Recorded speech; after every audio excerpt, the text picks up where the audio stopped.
Gurur Brahma, Gurur Vishnu, Gurur Devo Maheshwara, Gurur Sakshat Parabrahma, Tasmai Shri Gurave Namaha.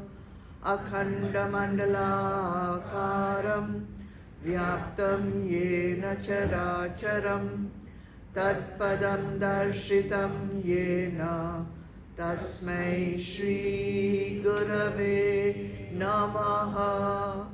Hari Om Shri Gurubhyo Namaha. Hari Om. Dhyanamulam Gurur Murti, Pujamulam Gurur Padam, Mantramulam Gurur Vakyam, Mokshamulam Gurur Kripa. Om Shanti Shanti Shanti. Om Sahana Bhavatu, Sahanao Bhunaktu, Sahaviryam Karvavahe, Tejasvinavaditamastu, Ma Vidvishavahe. Om Shanti Shanti Shanti. Hari Om Shri Gurubhyo Namaha. Hari Om. Chidarpanam, Jai Gurudev. Let's chant chapter 7. We'll do verse 12 to 22. Vasudeva Sutam Devam Kansachanuramardanam Devaki Paramanandam Krishnam Vande Jagadguru. Om Shri Paramatmane Namaha. Atha Saptamodhyayah. Ye chaiva satvika bhava rajasastamasaschaye matta eveti tan vidhi na tvaham teshu te mayi tribhir gunamayer bhaver ebhi sarvamidam jagat mohitam nabhijanati mamebhya paramavyayam daivi hesha gunamayi mama maya duratyaya mameva ye prapadyante mayametam tarantite. Namam dushkritino mudha prapadyante naradamaha mayaya parata jnana asuram bhavamashritaha chaturvidha bhajante mam jana sukritinurjuna Arto jigyasurartharthi jnani cha bharatarshapha tesham jnani nitya yukta eka bhaktir vishishyate priyo hi jnaninotyartham aham sa cha mama priyaha Udara sarva evaite jnani tvatmaiva me matam astita sahi yuktatma mamevanuttamam gatim bahunam janmanamante ज्ञानवान् मां प्रपद्यते वासुदेव सर्वमिति स महात्मा सुदुर्लभः कामैस्तैस्तैर्हृतज्ञानाः प्रपद्यन्तेऽन्यदेवताः तं तं नियममास्थाय प्रकृत्या नियता स्वया यो यो यां यां तनुं भक्तः श्रद्धयार्चयितुमिच्छति तस्य तस्याचलां श्रद्धां तामेव विदधाम्यहम् स तया श्रद्धया युक्तः तस्याराधनमीहते लभते च ततः कामान् मय्येव विहितान् हितान्। Om Tat Sat. Shri Krishna Arpanam Astu. Welcome to this Chembur Center as well as all of you on Zoom. I don't think I've put on the recording thing, so yeah, it's okay. Last time we did the 7th chapter up to Adhyay 9, to Shloka 19. So today we will go 20, 21 and 22. It's a very short class, but it's quite insightful. Up till now, in Shlok 18 and 19, Bhagwan has been describing how he feels most connected to the man of wisdom. Man of wisdom meaning the Bhakt who is established in the self, who has got exclusive devotion, exclusive bhakti for the highest power. As compared to the other three devotees which were worshipping Bhagwan, they are also of noble sanskars, but they are worshipping Bhagwan to fulfill some desires. Now, in today's shlokas, Bhagwan is no longer referring to the man of wisdom. He is referring to other devotees who are worshipping other deities instead of as being established in the self.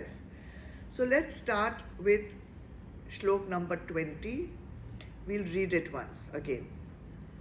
Kamaistaistairitagyanah prapadyantenyadevata tam tam niyamamasthaya prakritya niyata swaya. Read with me. Those whose wisdom has been carried away by various desires, being prompted by their own nature, worship other deities, adopting norms relating to each. Let's take the words. Jnana standing for those whose wisdom. Hrita has been carried away.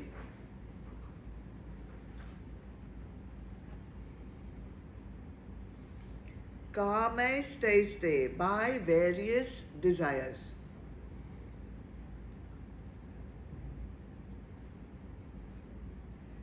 Prapadyante worship, they worship. Anya devata, other deities.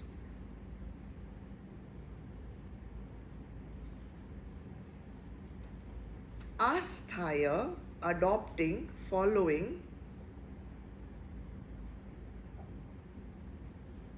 Tam tam niyam, norms relating to each.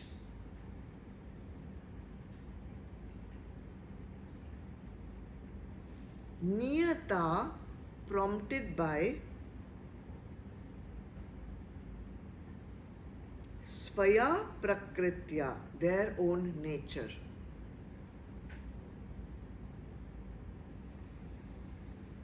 So here we need to understand Anya Devata.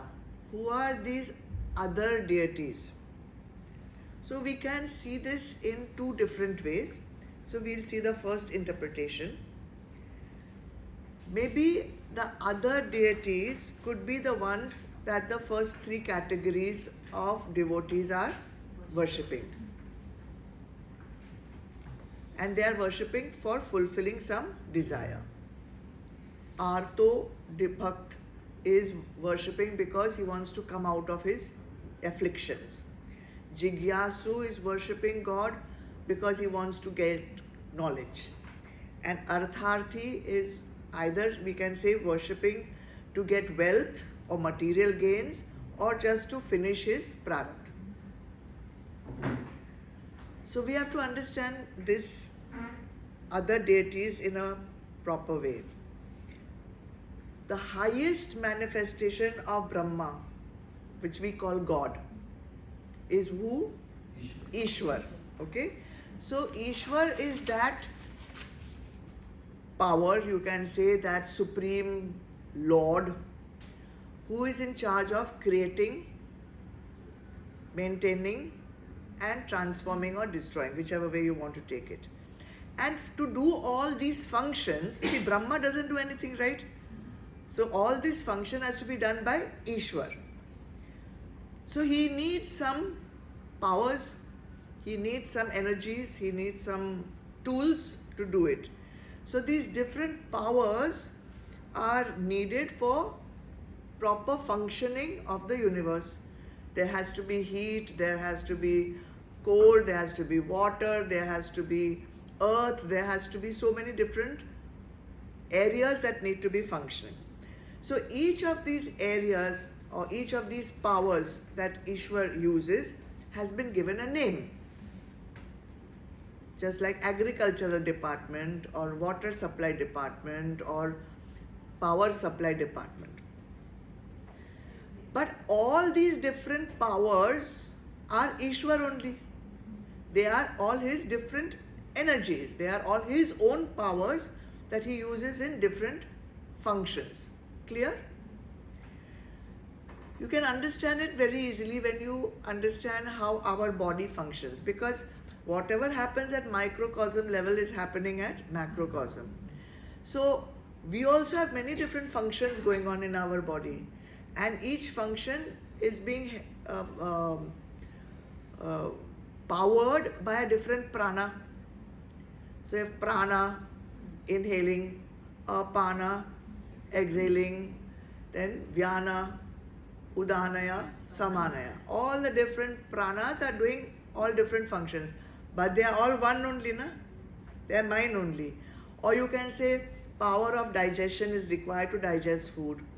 Respiratory system is required for breathing. Whatever else. Muscular system is required. Skeletal system is required. So many different systems. But you can't say this power is different from me. They are different powers within me and they are me only. I cannot take that digestive system separate and say you are a different energy from me. I am one energy only.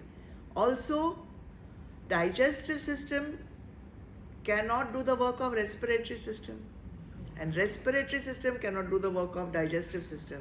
So each system, each energy, each power has been given a respective duty, and they have to do function in only in that limited range of power. Easy to understand? In the same way, all the devatas have got different energies of Ishwar in which they have to function and maintain this universe to their creation, maintenance and transformation. Now the important thing to understand is, just like my respiratory system has limited power only for respiration, each devata also has a limited power and they can only function in that limited power. Isn't it? So, for example, Ganesha, he is there for removing my obstacles. Lakshmi Mata, she is there for giving wealth. whatever. Different Bhagwans are there for different desires, for different needs. But Ishwar is the Supreme Lord. All these powers are Ishwar's powers only. So Ishwar has all the powers within him. So we can say Ishwar is omnipotent. Whereas each Devta or each of these gods, Bhagwans, have got limited powers. Now Bhagwan says those people whose wisdom has been carried away by various desires. That is what the shloka is saying. So their wisdom has been carried away means what exactly? Buddhi has been carried away. Therefore, if Buddhi is carried away, they cannot have Vivek. So when they don't have Vivek, when the Buddhi is not working, they cannot differentiate between one thing and the other thing very sharply. So they only are focused on their desire and they want that one desire to be fulfilled. So they go to that one God to get their one desire fulfilled. They don't see the limited scope of that one God. And they don't have the ability to see that Ishwar has all the different powers. So they have one God, one desire they want to fulfill, go to this God. Then that is done. Now next desire, then go to this God. Then this is done, then go to this God, then go to this God. And there is no end to desire. So they are continuously spending their entire life going from desire to desire. And that is where the whole life is wasted. Okay? So now, what is Bhagwan actually hinting at in this shloka? He is saying that instead of having this very limited approach, go to this Bhagwan, get your desire fulfilled, you go to this Bhagwan, get your... You come to me. He's 100 times he's saying, come to me, take sharan in me, take refuge. Those who take refuge in me, hundreds of times. And worship that Supreme Being with single pointed focus, Ananya Bhakti, we had already read earlier. Then surrender to that Ishwar. He has all the powers of the universe. He can fulfill whichever desire you want. And in the bargain, it is even possible if the faith is strong and if Ananya Bhakti is there and surrenderfulness is also there, who knows, all your desires might get sublimated from desires for sansaric things into desire for Bhagwan, which we call mumukshatva. So that is how we need to progress from sansaric desires to reaching that state of mumukshatva. So this is one interpretation of Ananya Devta, other gods. Now, another interpretation which all commentators talk about is that Devtas also can be of various kinds.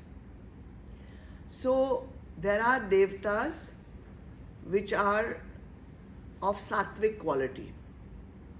They are the ones who have been given specific responsibilities. They are the powers of Ishwar and they run the entire universe with regulating the nature, regulating the laws of universe, all those things. And there are 33 of those Devtas. So often we hear 33 koti.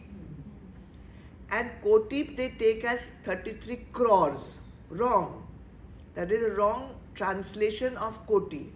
Koti means 33 types. Doesn't mean 33 crores.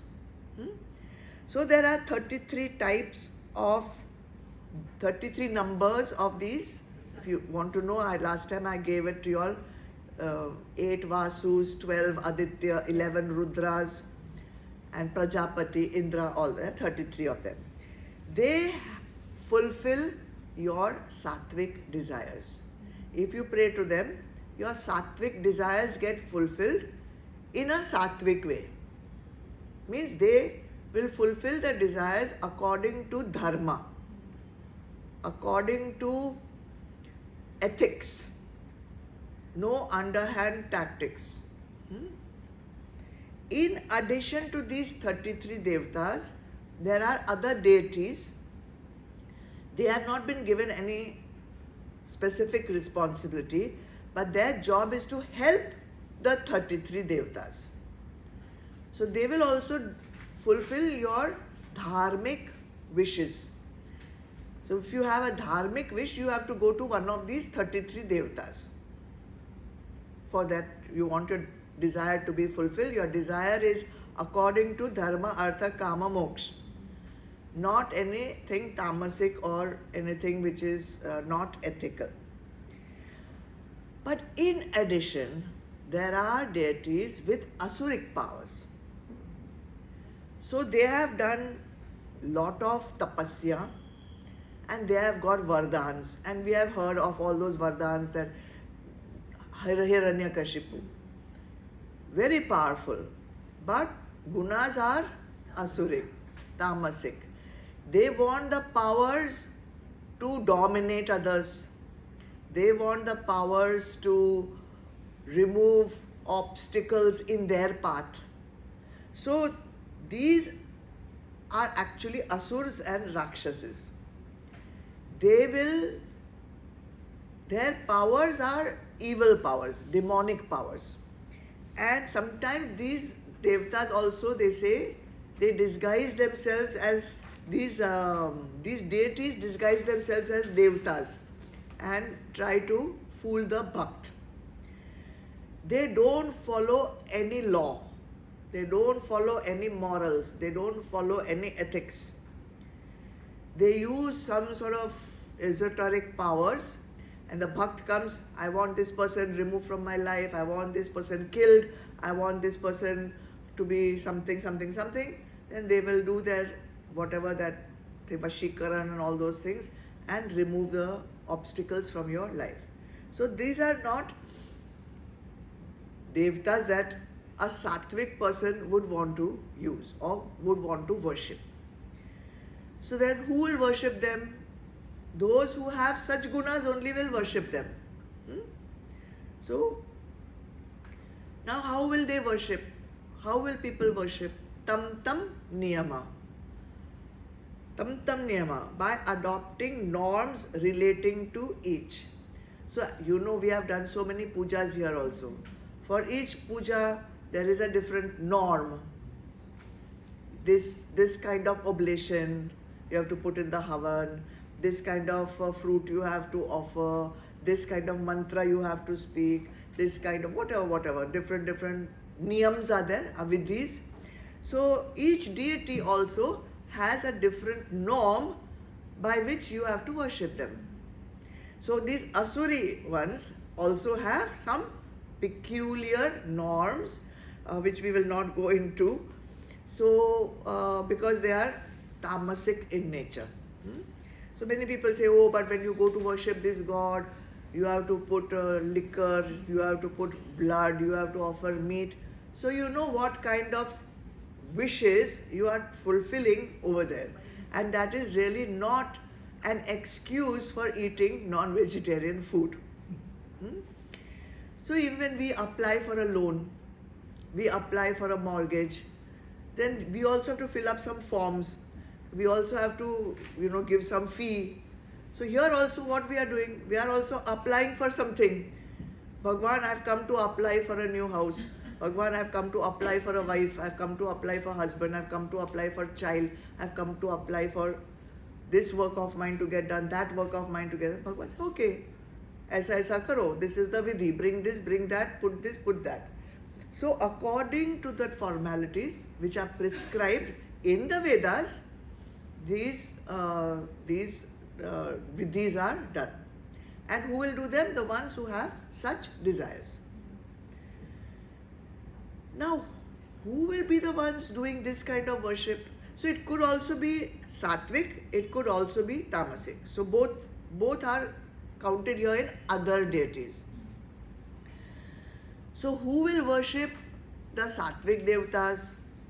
Who will worship the asuric devatas? Bhagwan says, Swaya Prakritya.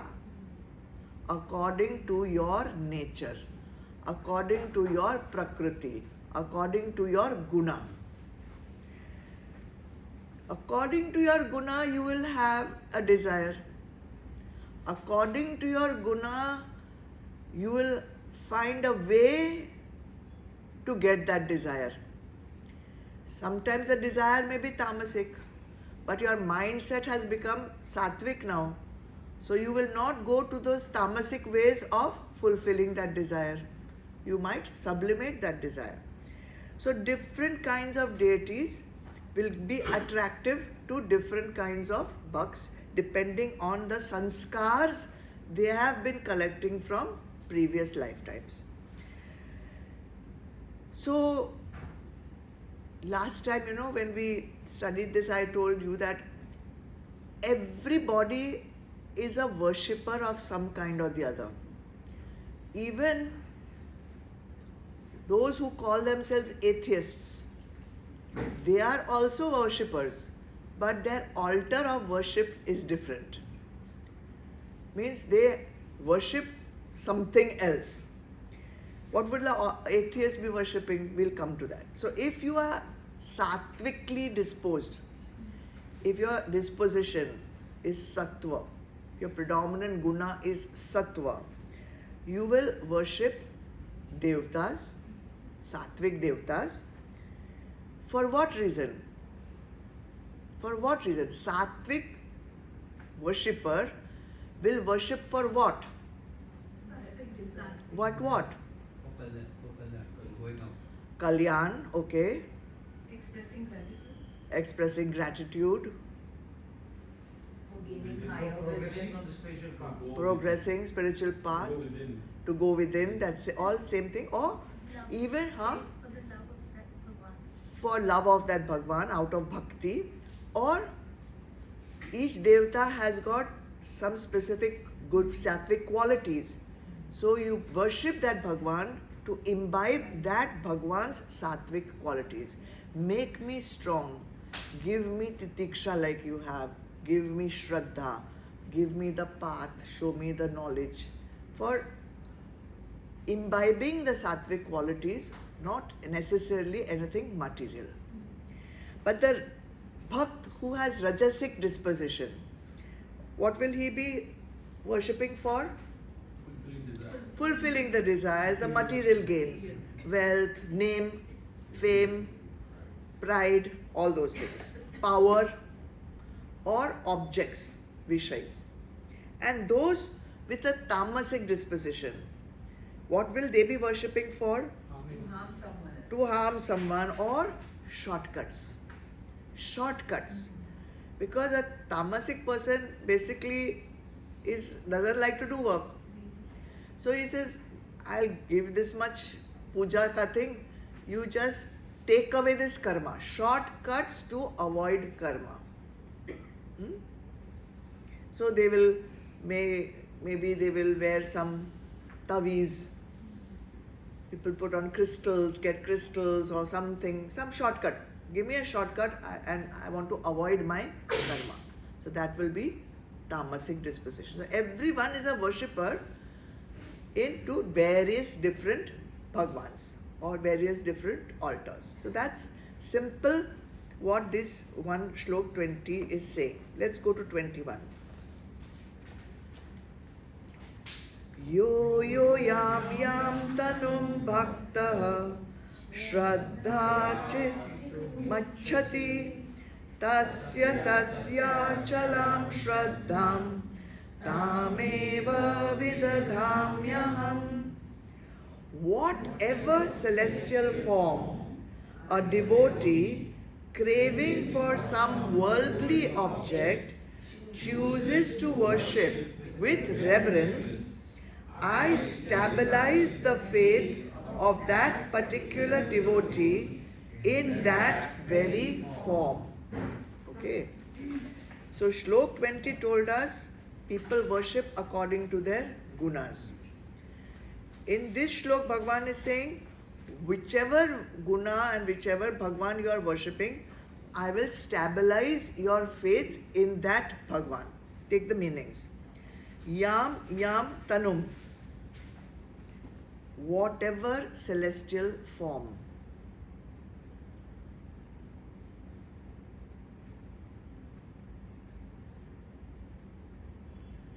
Yo Yo Bhakta, that any bhakta craving for worldly objects.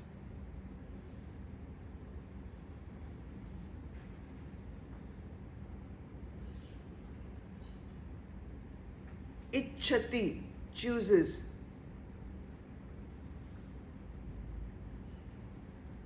Architum, to worship.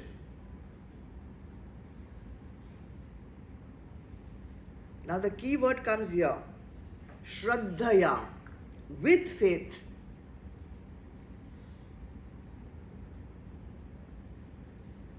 Aham, I. Vidadhami, make. Shraddham, the faith. Achalam, steady, stable. Tasya, of that particular devotee. Tameva, in that very form.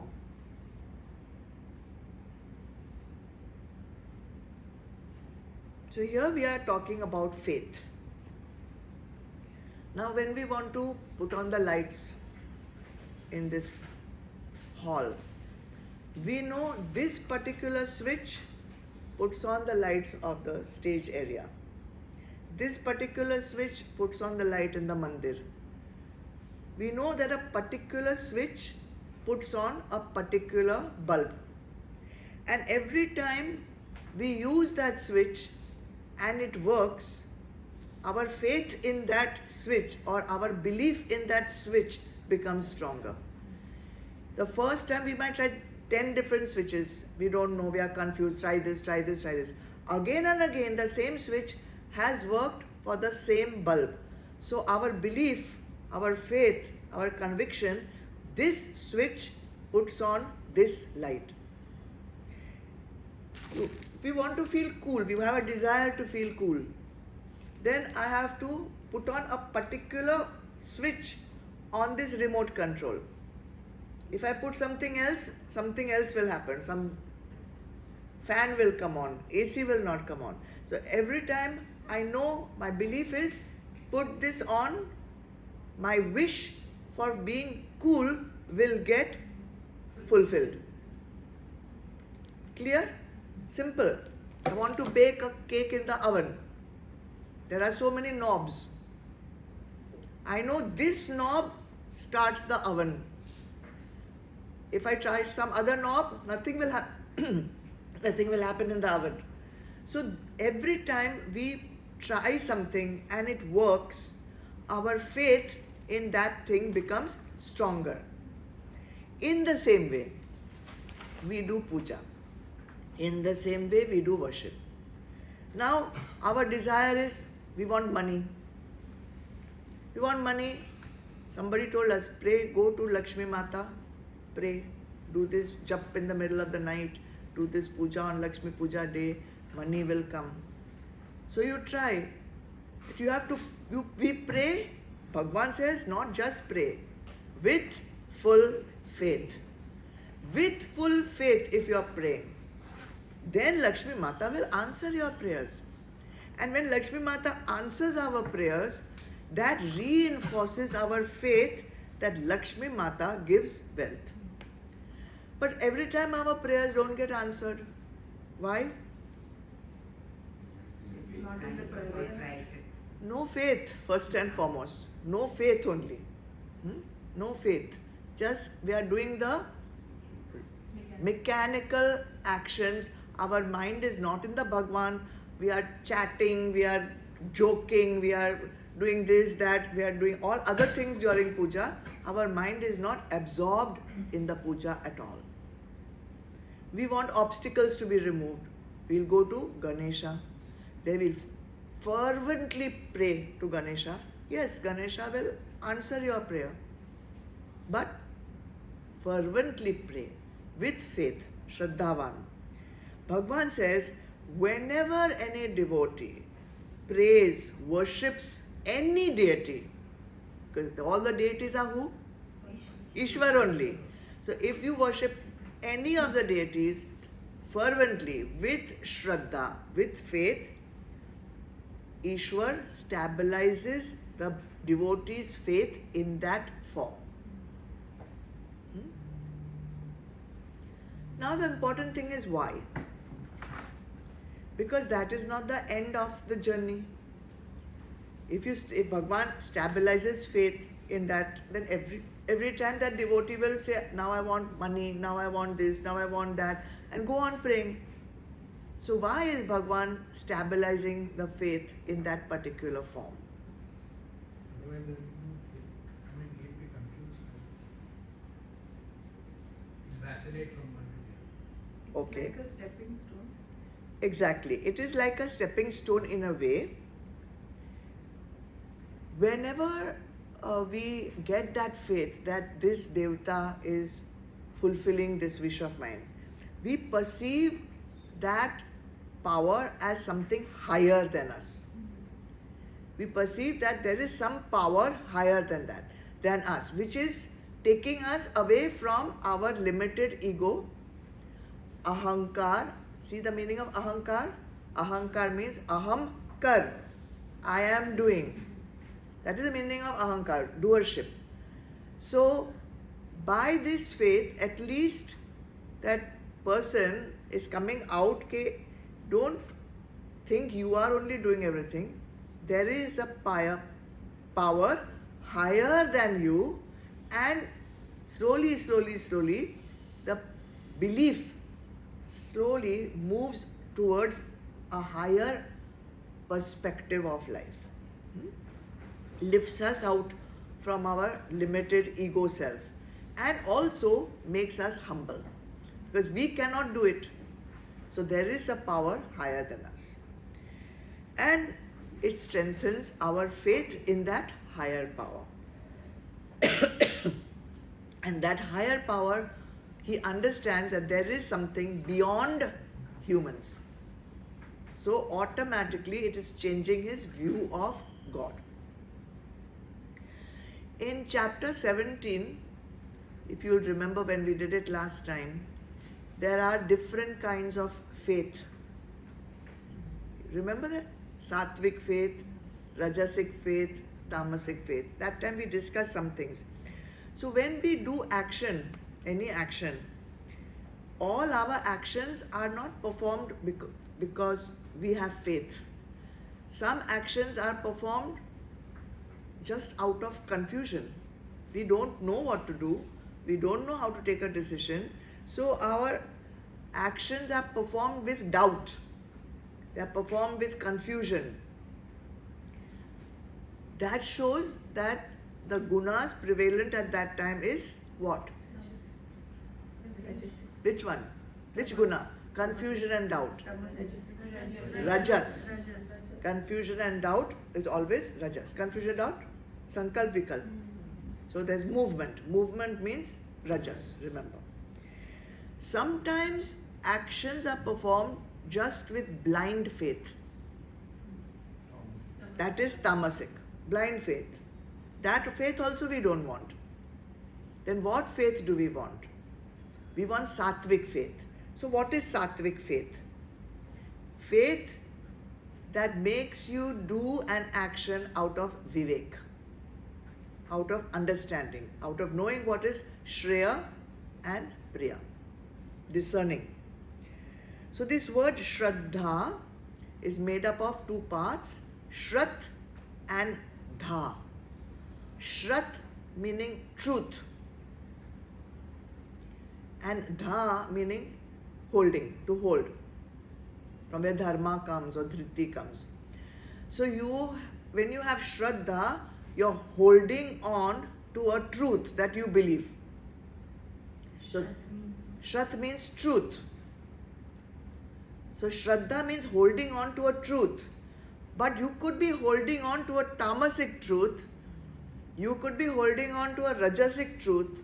or you could be holding on to a sattvic truth. So, whichever truth you are holding on to, that kind of action you will be performing. That will be your sattvic shraddha, rajasic shraddha, or tamasic shraddha.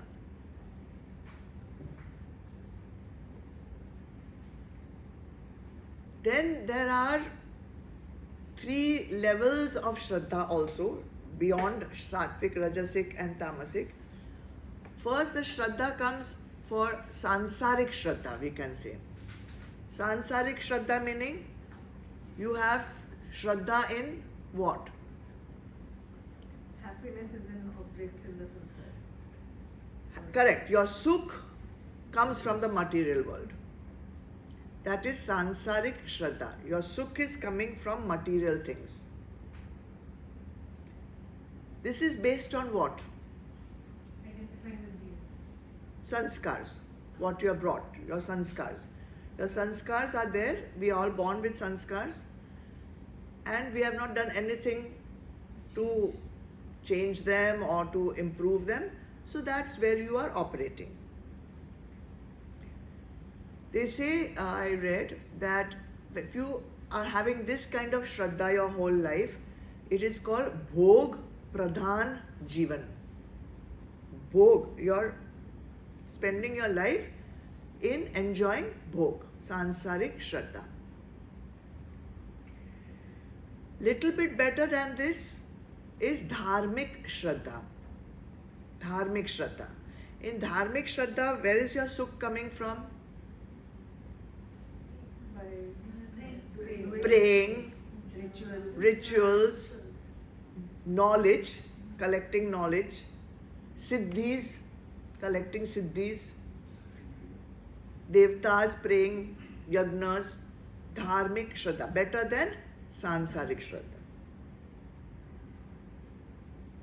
So here that life is called bhav pradhan jivan, bhav. You have some bhav, higher than material gain.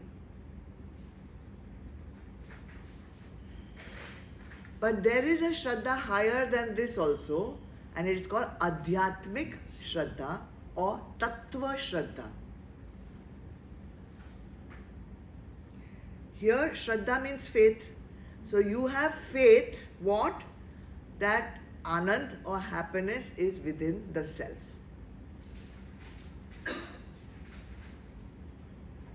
And this is the Shraddha that Ishwar, Bhagwan Krishna is trying to tell us, Arey Baba, why are you worried about all these other devtas giving you this material sukh and this power and this siddhi and this and that?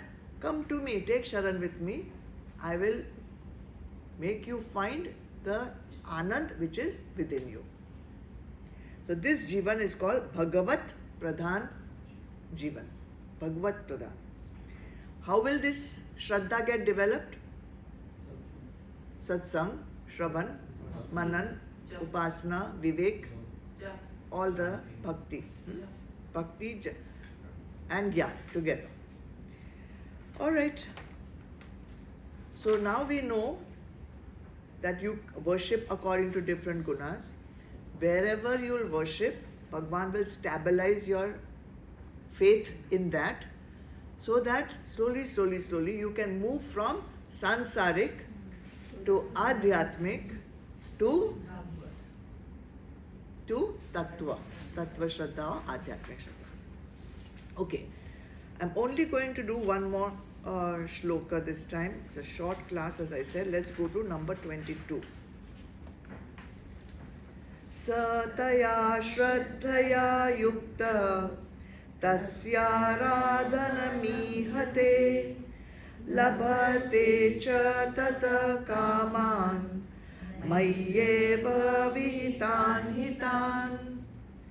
Endowed with such faith, he worships that particular deity and obtains through that deity without doubt his desired enjoyments as verily ordained by me.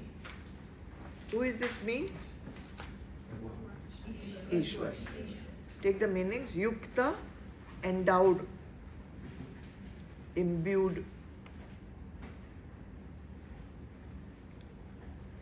connected, united. Taya, with such.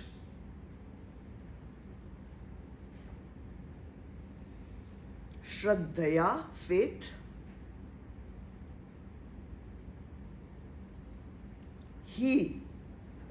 Sir means he.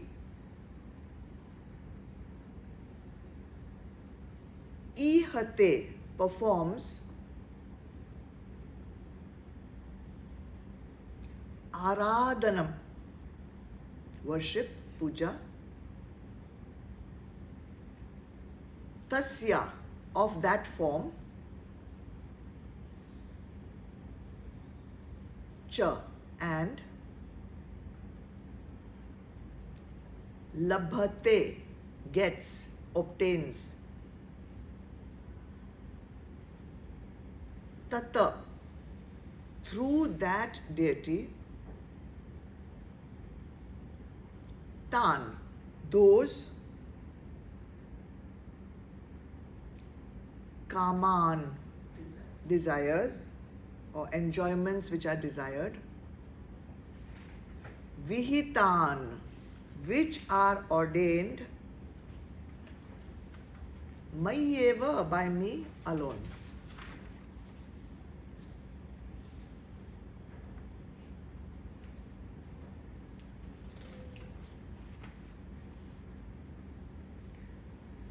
So there are people who don't worship at all. Then there are people who worship, but they will worship according to their guna. That is verse number 20. Then in 21, he says, whatever you worship, don't worry. I will stabilize your faith there. And when you have a strong faith, your prayers will get answered. That's what he says. Now, who is giving that answer? Who is giving that Vardhan? Who is bestowing? Who is fulfilling the wishes? Bhagavan says, ordained by me alone. Ishwar only, not Ganesha. From where Ganesha will do, from where Lakshmi will do, it will all come from that umbrella source. So, whichever Devta we will worship, ultimately these wishes are being fulfilled by that omnipotent Supreme Being. And that omnipotent Supreme Being is Ishwar.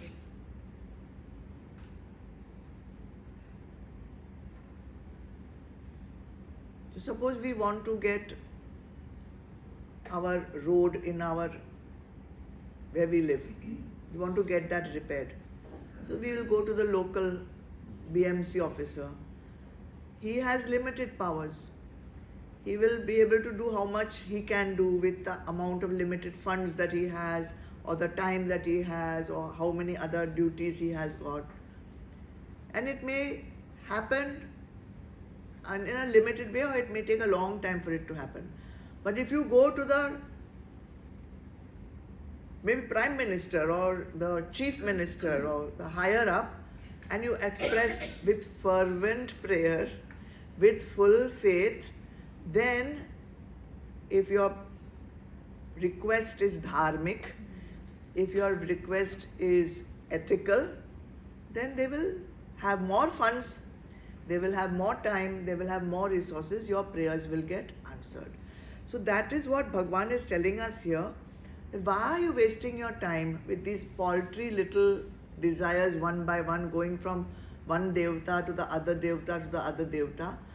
Take refuge in me alone. Mameva, in me alone.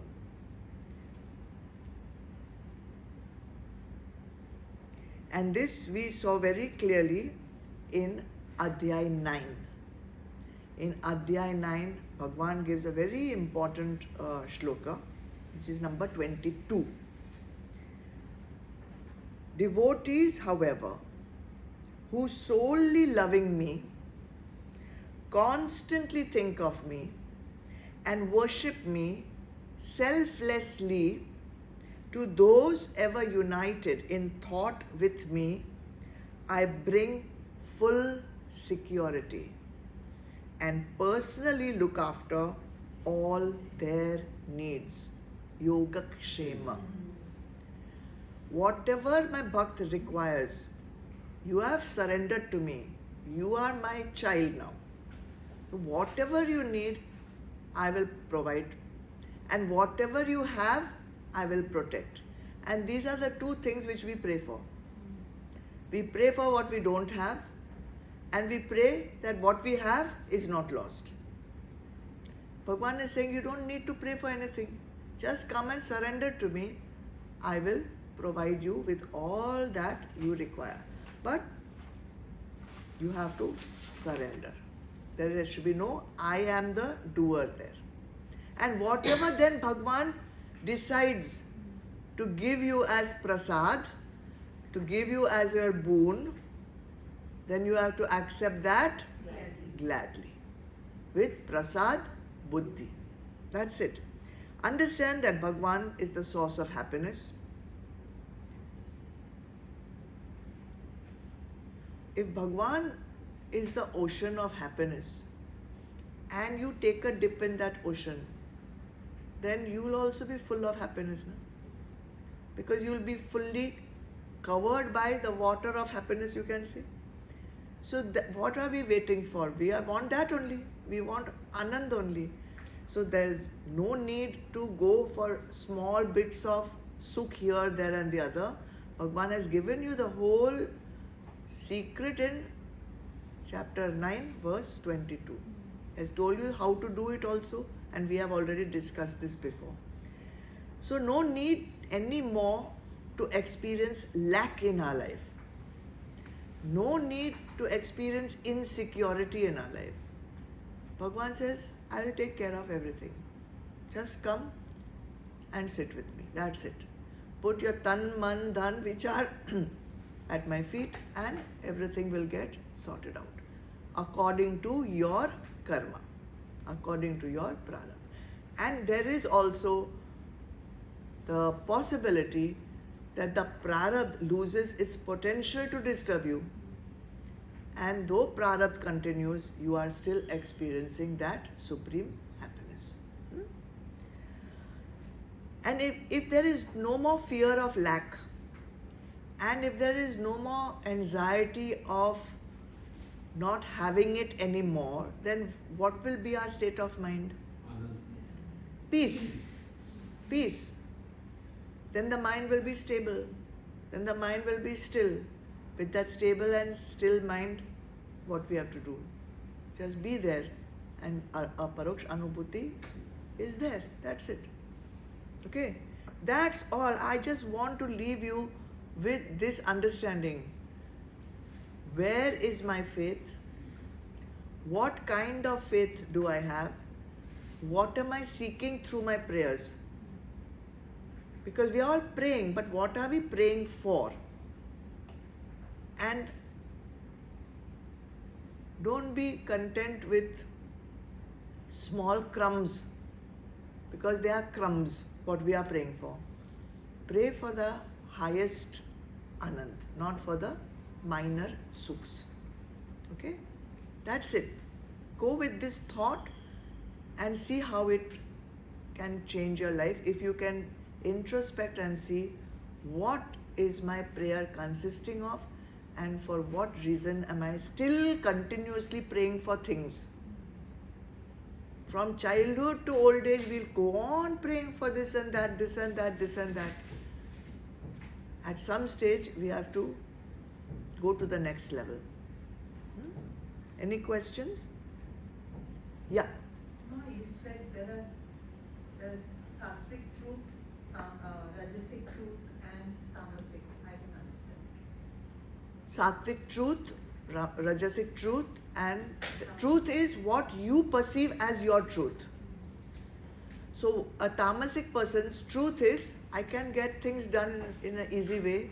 I can get things done in whichever, somebody will do it for me, shortcut. If I want to be happy, I can just remove this person, I can just get this thing out of my life, get that out of my life. Selfish, without much purusharth. Tamasic truth. This is my truth, what I believe.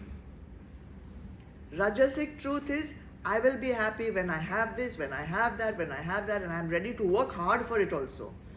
I will go, I will do my Purusharth, I will work hard, but I must get this house, this thing, that thing, this money, this car, whatever. And Sattvic truth is, I believe, I have faith, no outside Vishay is capable of giving me lasting happiness. That Sattvic truth is that happiness is available only within when I connect with my highest self. I don't have to connect with any Bhagwan. I don't have to connect with Ishwar also. I have to connect with self, which is, Ishwar is also a manifestation of that self only. So it's not a truth, it's your truth.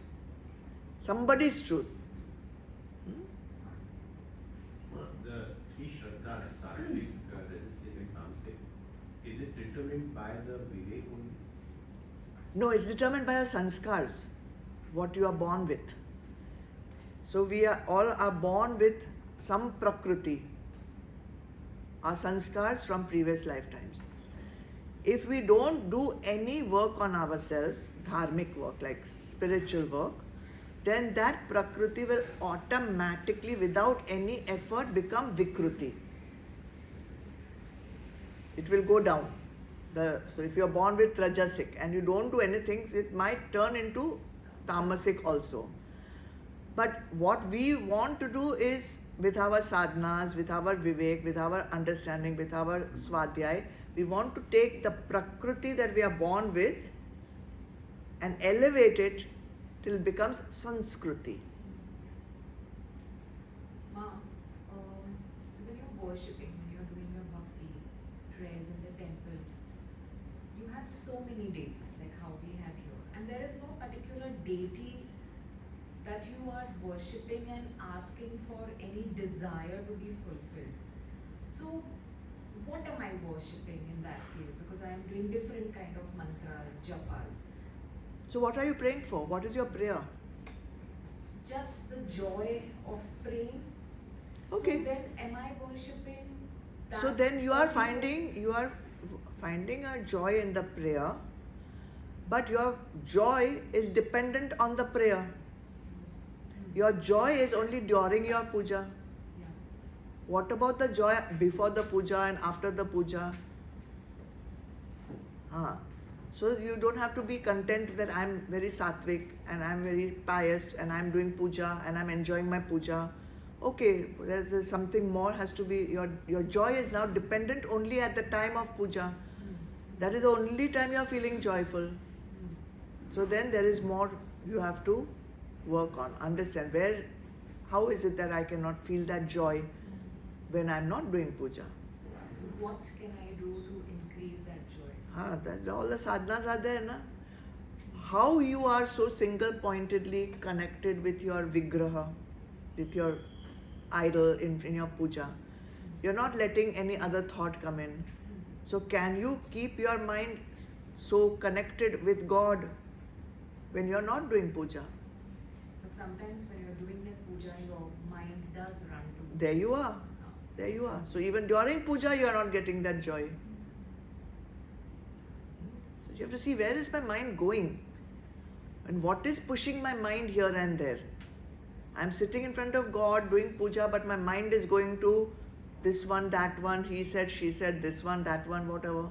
So where is the ekagrata? Where is the full faith? These are things we have to introspect.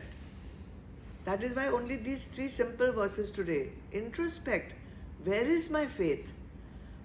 What do I have faith in that is going to give me happiness? Is my faith in an object, that this object should be there, then I'll be happy. This person should be there, then I'll be happy. This situation will be there, then I'll be happy. Which truth are you holding on to? It's a truth. It's your truth. This one. Yeah? We discuss about deities and asuric deities who have powers. Yeah. Which it's like more of a destructive power. Yes, yes. So don't the people worshipping and they themselves giving the boons both incur karma of adharma? Yeah, yeah, they are adharma, 100% adharma. But yet they hold power. They have the power, so we have heard so many people have done this tapasya, that tapasya, what do you want? I want to live forever, I want to not be killed by this one, this one, not at this time, not at that time, not in this place, not in that place, not by man, not by woman. It's all ahankar, na? But you have done the tapasya, so you have been granted that power. That's what you want. Bhagavan said, I'll give you whatever you want, you do. But at least at that time when he has done the tapasya and asking for this boon, he's done tapasya towards one God, right? At least he has fervently thought of God in his mind single-pointedly. It is not that you just do some fasting for one day and say, now give me vardhan. For extended periods of time, this tapasya is such that for extended periods of time, there is no other thought in the mind but the thought of that particular devta. So at least he's got that much faith. So he is just strengthening the faith in that. But despite of doing such aggressive tapasya, the vasana yet sits in. Yeah, there was tapasya doesn't only get rid of vasana. Vasanas cannot get rid of by just tapasya. Vivek is required. Vivek is required.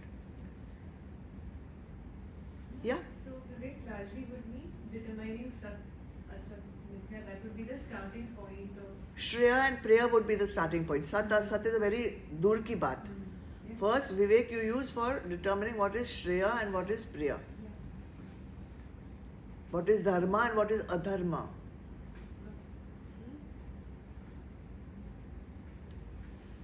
Anything else?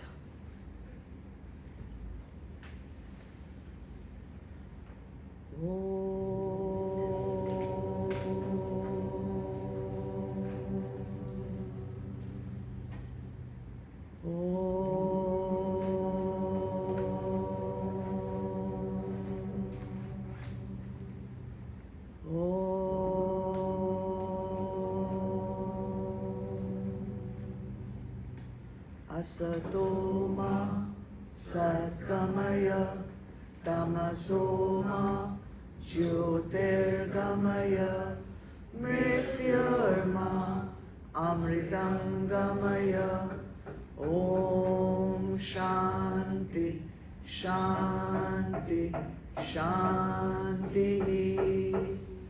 Om Purnamadam Purnamidam Purnat Purnamudachyate Purnasya Purnamadaya Purnameva Vashishyate. Om Shanti Shanti Shanti.